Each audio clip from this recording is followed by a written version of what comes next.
எல்லாருக்கும் வணக்கம். எல்லாரும் எப்படி இருக்கீங்க? வணக்கம். சாரி, எல்லாரும் எப்படி இருக்கீங்க? சாரி, கொஞ்சம் லேட் ஆயிடுச்சு.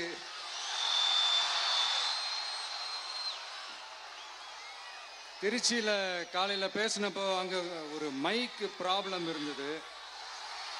அதனால அங்க பேசினதுல ஒரு சில விஷயங்களை இங்க நான் திரும்ப ரிப்பீட் பண்றேன்.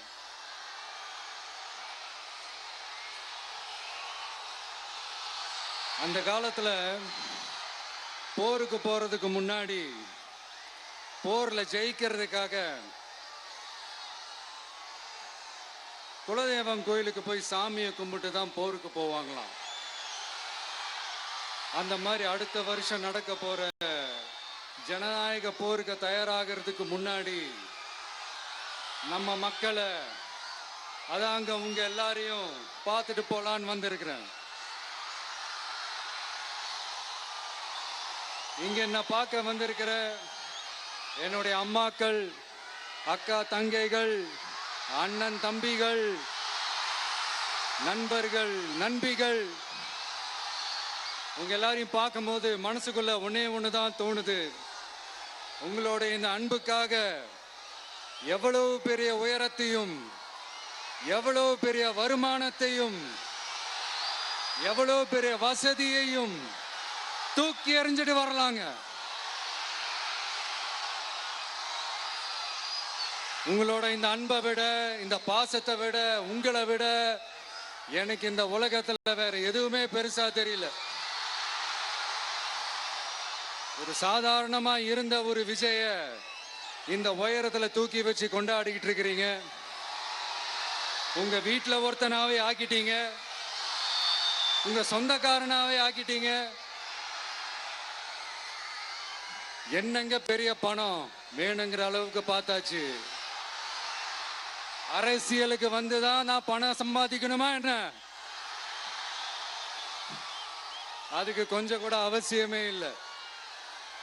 எனக்கு எல்லாத்தையும் எல்லாமும் கொடுத்த உங்களுக்காக உழைக்கிறத தவிர எனக்கு வேற எந்த எண்ணமும் எந்த வேலையும் இல்லை. விஜய், விஜய் அண்ணா, விஜய் தம்பி, விஜய் தம்பி, நம்ம விஜய், நம்ம விஜய்ன்னு என்னடா இந்த விஜய் தனியாளா இருப்பான்னு பார்த்தா எப்ப பாரு மக்கள் கடலோட மக்கள் கடலாவே இருக்கிறானேன்ட்டு இந்த எதிரிகளுக்கெல்லாம் தெரிஞ்சவன நம்மளை பத்தி கண்ணாபின்னான்னு பேச ஆரம்பிச்சிருக்கிறாங்க. அதாவது நான் மரியாதையா பேசினா கூட அதை தவறா எடுத்துக்கிறாங்கன்னா பாத்துக்கங்களேன். அதனால யார் என்ன சொன்னாலும் அறிஞர் அண்ணா அவர்கள் சொன்ன அந்த பஞ்சு தான், வாழ்க வசவாளர்கள் அப்படின்னு சொல்லிட்டு போயிட்டே இருக்க வேண்டியதுதான். நான் மதுரை மாநாட்டில் உங்க எல்லாரையும் நேர்ல சந்திக்க வரேன்னு சொல்லியிருந்தேன். அப்படி இன்னைக்கு உங்களுக்காக நம்மள மேலையும் கீழையும் ரொம்ப மோசமா ஆண்டுகிட்டு இருக்கிற பாசிச பாஜக அரசையும் பாய்சன் திமுக அரசையும் கேள்வி கேட்கறதுக்காக வந்திருக்கிறேன். இந்த பாஜக அரசு நம்மள கொஞ்ச நெஞ்ச கொடுமையாங்க செய்து பீகார்ல 65 லட்சம் வாக்காளர்கள் ஓட்டர் லிஸ்ட்லயே காணோமா. இது என்ன பெரிய விஷயம்? இதை தாண்டி இன்னொரு விஷயம் இருக்கு.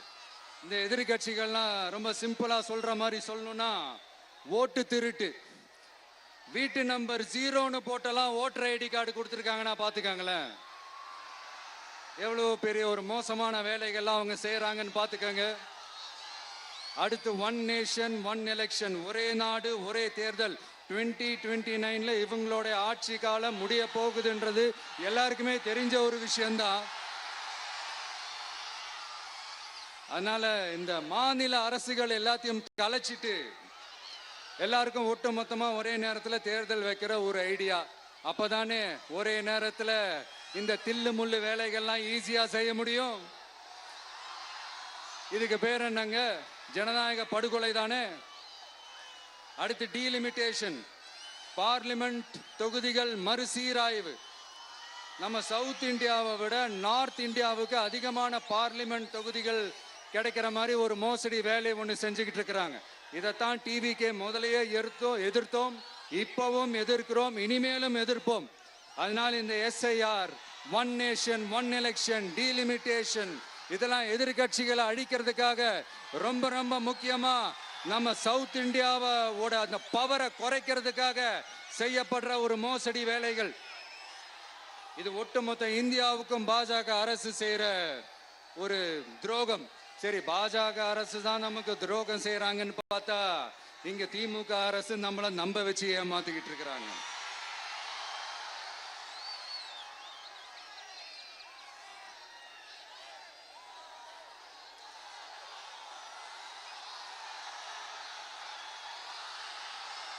கிட்டத்தட்ட நானு நீங்க எல்லாருமா சேர்ந்து தான் இவங்க நல்லது செய்வாங்கன்னு நினைச்சு தேர்ந்தெடுத்தோம். ஆனா நீங்க பாத்தீங்கன்னா, thank you, I love you, thank you thank you thank you.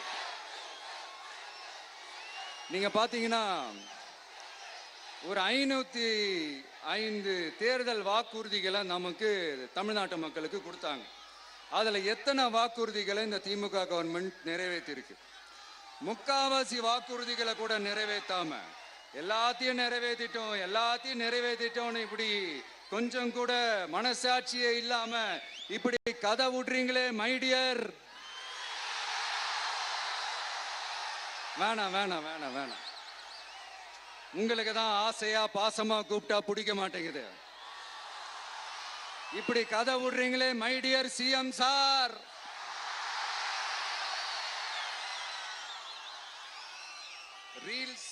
Reels வேற, ரியாலிட்டி வேற நீங்களே சொல்லிட்டு இப்ப நீங்க விடுறது அம்பட்டும் ரீல்ஸ் தான். அதுல எல்லாம் பாதியில அருந்தும் போயிடுச்சு. அப்படி அருந்து போன ரீல்ஸ் எல்லாம் கொஞ்சம் என்னன்னு பாப்போமா? கேஸ் சிலிண்டருக்கு மானியமா 100 ரூபாய் தரேன்னு சொன்னீங்களே, தந்தீங்களா? 1000 ரூபாய் ஒருத்தர் விடாம எல்லா பெண்களுக்கும் தருவேன்னு சொன்னீங்களே, தந்தீங்களா? டீசல் விலையில மீதி இருக்கிற 3 ரூபாய் குறைப்பேன்னு சொன்னீங்களே, குறைச்சிங்களா? நீட்டு தேர்வை ரத்து செய்வோம்னு சொன்னீங்களே, ரத்து செஞ்சீங்களா? கல்வி கடனை ரத்து செய்வோம்னு சொன்னீங்களே, ரத்து செஞ்சீங்களா? வருஷத்துக்கு 10 லட்சம் பட்டதாரிகளுக்கு வேலை தருவேன்னு சொன்ன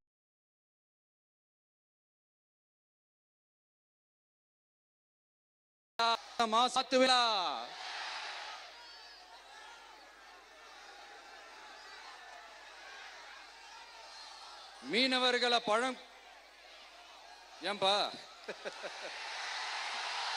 மீனவர்களை பழங்குடியின பட்டியல சேர்ப்போம்னு சொன்னீங்களே, சேர்த்தீங்களா? மீனவர்களுக்கு 2 லட்சம் வீடுகள் கட்டித்தரப்படும் சொன்னீங்களே, கட்டி தந்தீங்களா?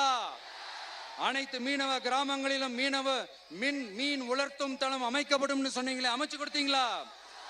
நெசவாளர்களுக்கு கூட்டுறவு சங்கத்துல கொடுக்கிற கடனுக்கு வட்டி 12% 8% குறைக்கப்படும் சொன்னீங்களே, குறைச்சிங்களா? ஆட்டோ ஓட்டுறவங்களுக்கு சொந்த ஆட்டோ வாங்க 10,000 மானியம் வழங்குவோம்னு சொன்னீங்களே, வழங்குனீங்களா? அரசு ஊழியர்கள் ஆசிரியர்களுக்கு ஓல்டு பென்ஷன் ஸ்கீம் கொண்டு வருவேன்னு சொன்னீங்களே, கொண்டு வந்தீங்களா? பகுதி நேர ஆசிரியர்களுக்கு பணி நிரந்தரம்னு சொன்னீங்களே, செஞ்சீங்களா? சத்துணவு மற்றும் அங்கன்வாடி பணியாளர்களுக்கு அரசு பணி உறுதின்னு சொன்னீங்களே, செஞ்சீங்களா? முதியோர் உதவித்தொகை 1500 ரூபாய் தருவேன்னு சொன்னீங்களே, தந்தீங்களா? தமிழகத்தில் இருக்கும் வேலை வாய்ப்புகள்ல 75% தமிழர்களுக்கு என்ன சொன்னீங்களே, தந்தீங்களா? 3 லட்சத்தும் மேல் இருக்கிற காலி பணியிடங்கள் நிரப்பப்படும் சொன்னீங்களே, நிரப்புனீங்களா? தூய்மை பணியாளர்கள் பணி ஊதியம், ஓய்வூதியம் போன்ற கோரிக்கைகள் நிறைவேற்றப்படும் சொன்னீங்களே, நிறைவேற்றினீங்களா?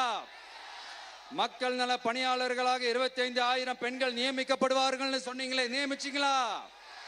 ரேஷன் கடையில் மீண்டும் உளுந்து வழங்கப்படும் சொன்னீங்களே, கொடுத்தீங்களா?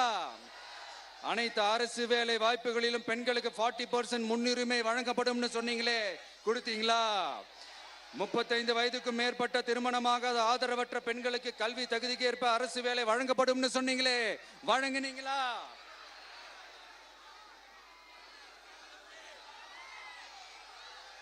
வகுப்பு வாரியத்தின் கோரிக்கைகள் பரிசீலிக்கப்பட்டு மேற்கொள்ளப்படும் சொன்னீங்களே, செஞ்சீங்களா? அரசு வீட்டு வசதி மற்றும் குடிசை மாற்று வாரிய வீடுகளில் மாற்றுத்திறனாளிக்கு ஒதுக்கீடு செய்யப்படும் சொன்னீங்களே, செஞ்சீங்களா? இலங்கை தமிழர்களை காப்பாற்ற ஒரே தீர்வு பொது வாக்கெடுப்பு தான், அதை நடத்த வலியுறுத்துவோம்னு சொன்னீங்களே, செஞ்சீங்களா? இப்படியே நம்ம கேள்வி கேட்டுக்கிட்டே இருக்க வேண்டியதுதான். இவங்க கிட்ட இருந்து எந்த பதிலும் வரப்போறது இல்ல. ஏன்னா இருந்தாதானே. அதனால நான் உங்களை கேட்கிறேன், செய்வோம் செய்வோம் செய்வோம் செய்வோம்னு சொன்னாங்களே, செஞ்சாங்களா? சத்தமா சத்தமா? மை டியர், வேணாம் வேணாம் வேணாம்.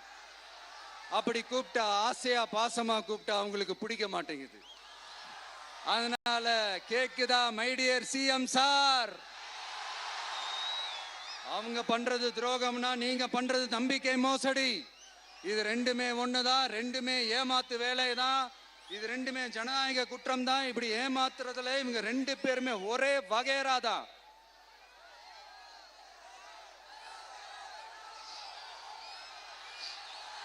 முந்தானேத்து வரைக்கும் ஒன்றிய பிரதமர், இப்ப இந்திய பிரதமர். இப்படி மாத்தி மாத்தி பிளேட்டை மாத்தி மாத்தி பேசுறதுல நம்ம சிஎம் சார் ரொம்ப பிரில்லியன்ட். இப்ப புரியுதா மக்களே? மறைமுக உறவுக்காரர்கள்னு நாம ஏன் சொல்றோம்னு? சரி, இப்ப நம்ம அரியலூர் மாவட்டத்துக்கு வருவோம்.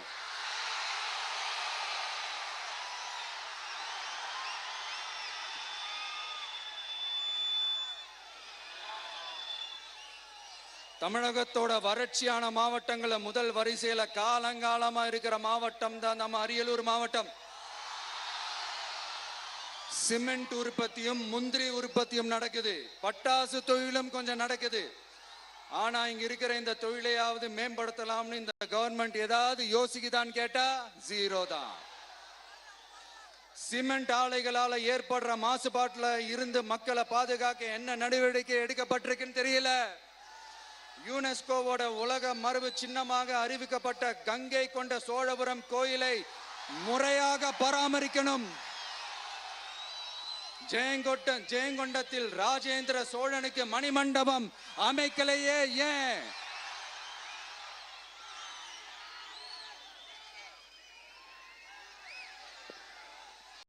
மருதையாத்தோட குறுக்க வாராணவாசி தடுப்பணை கட்டுறதை பத்தி 4 வருஷமா கண்டுக்கலையே ஏன்? அரியலூர்ல இருந்து ஜெயங்கொண்டான் காட்டுமன்னார் கோயில் வழியாக சிதம்பரத்துக்கு ரயில்வே வழித்தடம் அமைக்கணும்ன்ற கோரிக்கை என்னாச்சுன்னு தெரியல. ஜெயங்கொண்டத்திலிருந்து கும்பகோணத்திற்கு ரயில்வே வழித்தடம் அமைக்கணும்ன்ற கோரிக்கை என்னாச்சுன்னு தெரியல. அரியலூர்னாலே முந்திரி உற்பத்தி தான் பிரதானம். அதனால முந்திரி தொழிற்சாலை அமைக்கணும்ன்ற கோரிக்கை என்னாச்சுன்னு தெரியல. இந்த மாவட்ட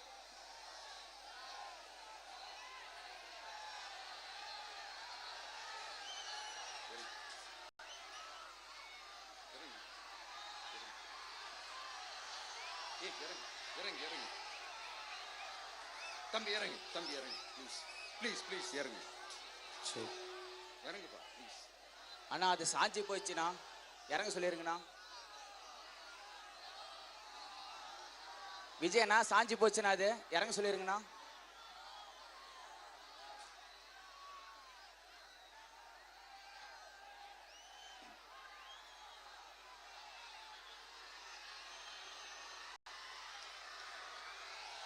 ஹலோ பிரதர் சார், அவரை இறங்க சொல்லுங்க ப்ளீஸ்.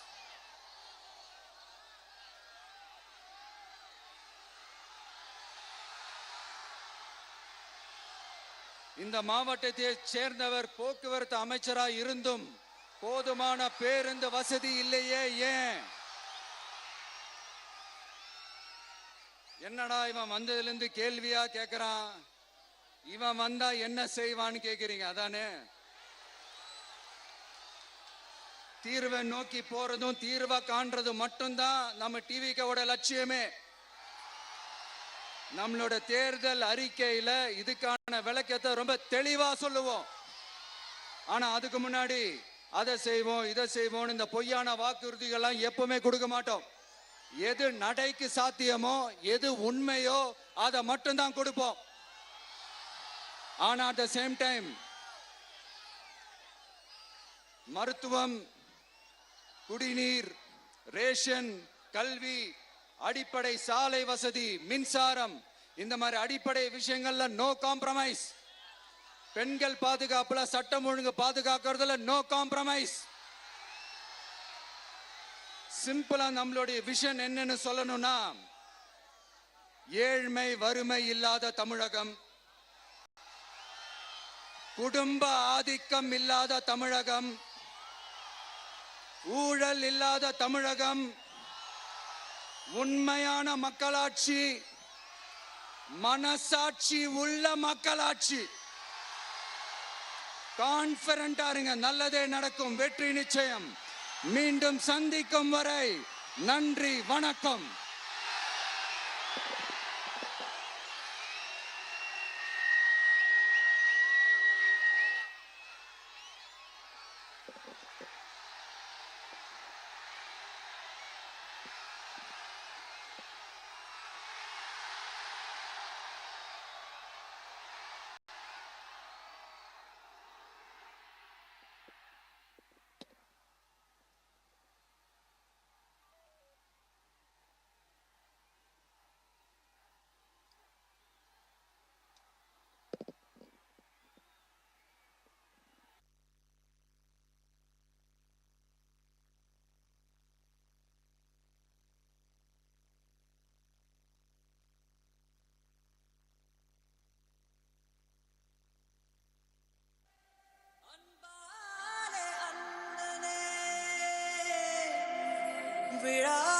விழாவீரனே, பெரியாரின் பேரனே, மன்னா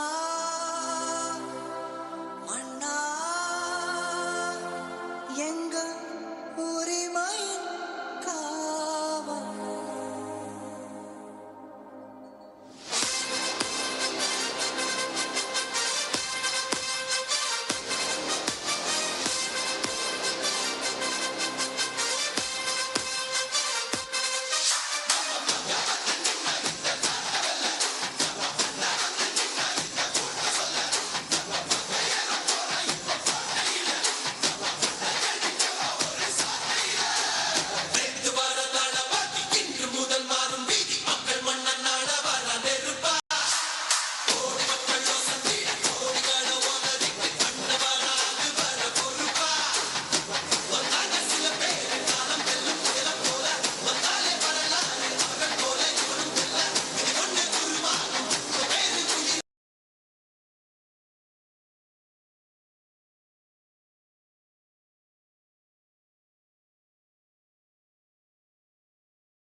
வரனா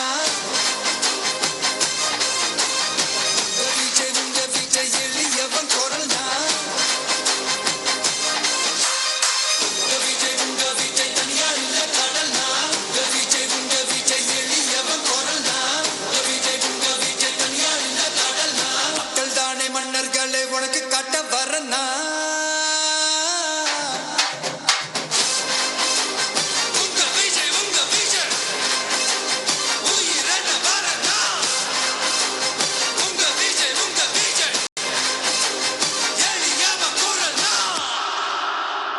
உங்க விஜய் நான் வரேன்.